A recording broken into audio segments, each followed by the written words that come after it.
Let's say hello to the man who has now come back home. Mario Cristobal joins us now, former Cane and now the head coach of the Miami Hurricanes. Welcome in. How are you? Doing well, but we need more number 73s playing left tackle for the University of Miami. There you go. Mario, what's up, my brother? Leon, what's up, man?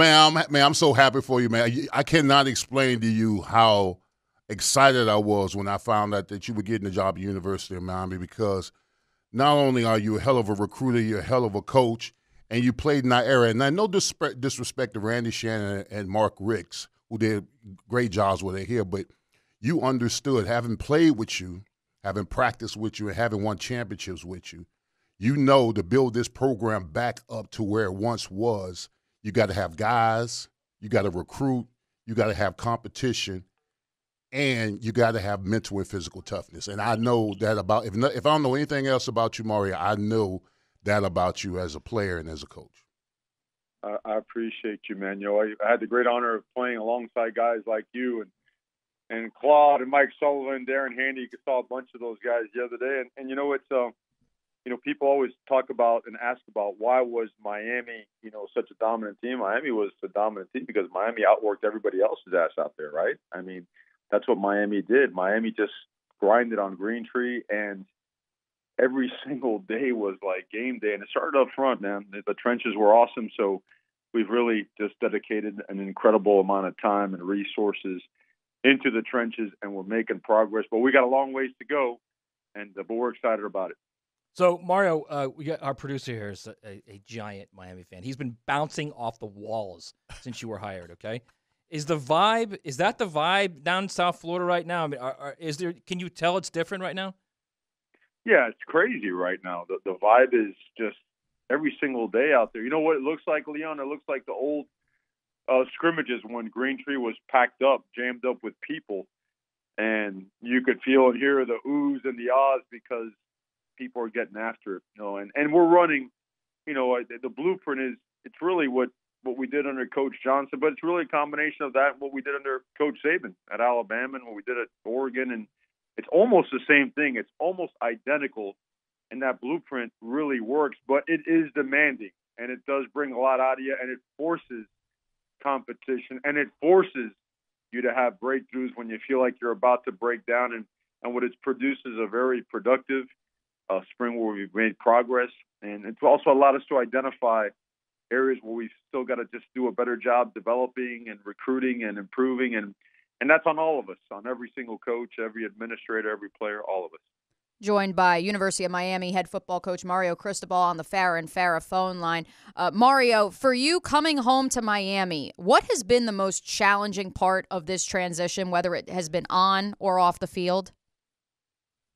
The most challenging part, wow. I don't know if my perspective lets that creep in. I don't know if I'm answering the question correctly. I guess what I'm trying to say is, there's a certain level of work ethic that goes with this, right? And oftentimes you hear, oh, well, this guy's always grinding, man. He grinds too much, and you know, guys maybe don't want to take part in that. Look, what we got to do, it takes what it takes, and sometimes it goes 18 and 19 and 20-hour days and so forth. And we have to all understand that in the building. You know, we do. Everyone has to understand that college football is very, very competitive, and really nowadays with all the additional rules and regulations regarding the transfer portal, NIL, the ability to hire, you know, more analysts and more people, that this is, you know, it's big business, and businesses, you know, it's almost like, you know, gosh, how do you put it? It's like war without bullets, right? I mean, every single day people are really, you're trying to conquer territories, and they're trying to conquer territories, and it's going to just require every ounce of what you have, so you got to pour it into it. So I think it's been a good challenge because quickly we've understood it, you know, and it's not for everybody. I mean, some people ain't going to make it through the process and be part of it. And I get that, and I respect that, but I think we've done a really good job for the most part adjusting to that, and we'll continue just improving that so that we're all on the same page, and that, you know, egos are tucked away, and that everyone just is operating under one philosophy, and we all work with each other. We don't work for each other. We work with each other, with a common goal. And it hasn't been a challenge. It's been kind of awesome. I guess we'll kind of pivot it this way then. For you, like as a hometown hero, you've been a head football coach elsewhere. But to be a head football coach at your alma mater, has that presented any different scenarios or different emotions than what you had previously at Oregon? Well, I explained it to my wife because, over there I worked the same thing. I was putting in those crazy hours because I just feel like that's what I need to do to help our team best. It's not for any selfish reason. It's what I feel helps our team best. And the thing is, when you go to the place where you had a chance to play at, and I was part of some awesome teams. I really was. These guys were unbelievable players. I was very okay as a player, but I was surrounded by incredible teammates. And what happens is that everything, you didn't think it possible, but everything means that much more. Does that make sense? Mm-hmm. Like, I had like 10 zippers on my body from surgery. So I wasn't built like Leon, man. Leon could run through like 18 different blocks and knock people over, and that body just got stronger. It just means that much more. Everything does. And so you want to put that much more into it. And I think that's a good thing. It's in a healthy way because there's a lot of guys in the building that have played here. We've had so many alum come by and watch practice, and they're pouring their energy and their passion back into the players and the program. And I think that's a great thing. And I think that's the best part about coming back home and being part of this. Now, Mario, we're heavily influenced by Coach Johnson. I remember Coach Johnson at Miami. I remember he said that games may be played on Saturday, but they're won in the offseason. Has that been your theme this spring ball, is to get the very most out of these players this spring, and then the game will be easy for them come September? Without a doubt, Leon. Without a doubt. We made it clear at the University of Miami, spring football means something. Spring football is really, really important. And that Green Street practice field, that's sacred ground, man. Not only the best in college football, the best in NFL history, so many of them for decades out there just laid it on the line, sweat, blood, tears, everything. And so all down that field, absolutely nothing but our very best is ever going to be good enough. And to understand that concept and make it reality, it requires work, and we're making progress towards there. But without a doubt, the off-season and the process that go with it will determine what kind of season we have. Our season will be a reflection of what we do in the off-season. Couple more for Mario Cristobal, Hurricanes head coach, right here on 1010XL 92.5 FM. Your quarterback, whenever you inherit a position, having a quarterback in place is a great situation. Just touch on Tyler Van Dyke, because I think he can be a star this year.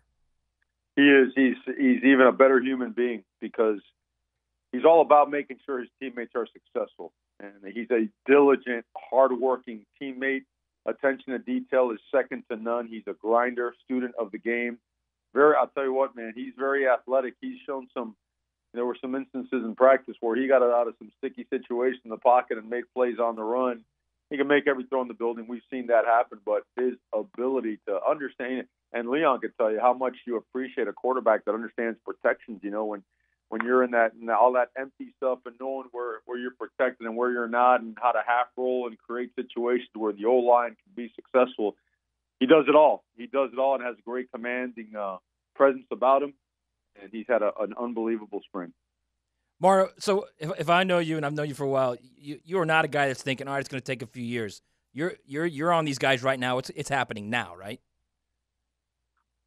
One more time, the question. So you're not a guy that's going to say, well, it's going to take a few years for this thing to grow. You're on these guys right now for it to happen right now, right? You're working them. Well, I don't talk predictions, and I don't get into, when talking to media, I don't get into timelines. I just don't do that. And that's silly because it just doesn't – it's not fair to anyone to do that. And really for us, nothing but our very best is going to be good enough. And it's going to be a 1-0 mentality for everything we do, whether it be classroom, whether it be a study hall session, whether it be an individual drill, whatever it may be. So we just go, man. We just go. We understand clearly what we want to become.